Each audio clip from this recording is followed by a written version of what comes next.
Sempat hilang selama 6 hari, nelayan asal kota Losmawai menemukan jasad seorang nelayan asal Kecamatan Senedon, Kabupaten Aceh Utara, yang terapung di Laut Selat Malaka pada Kamis pagi.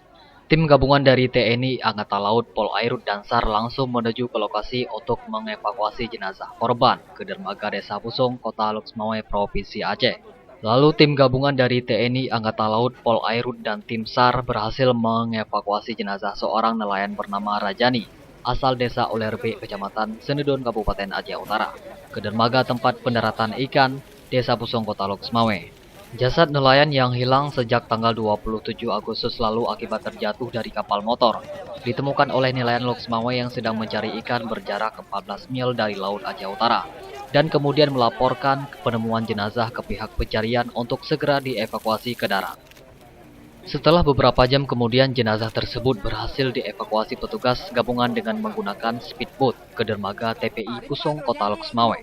Petugas gabungan personil TNI, Angkatan Laut, Pos Losmawai, dan tim SAR Aceh Utara sejak 3 hari masa pencarian nelayan yang hilang sempat mengalami kesulitan melakukan pencarian dikarenakan gelombang laut mencapai 3 meter, sehingga membuat bot yang ditumpangi petugas terombang-ambing.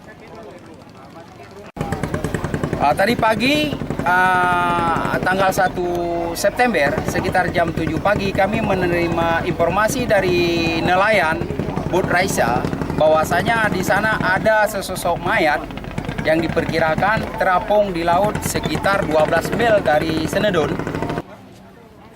Kini jasad nelayan tersebut dibawa ke Rumah Sakit Umum Cut Mutia, Bukit Rata, Kota Losmawai untuk dilakukan otopsi dan kemudian dipulangkan ke rumah duka di Desa Alurebek, Kecamatan Senedon, Kabupaten Aceh Utara. Dari Losmawai, Ahmad Albastin, Pelita On TV melaporkan.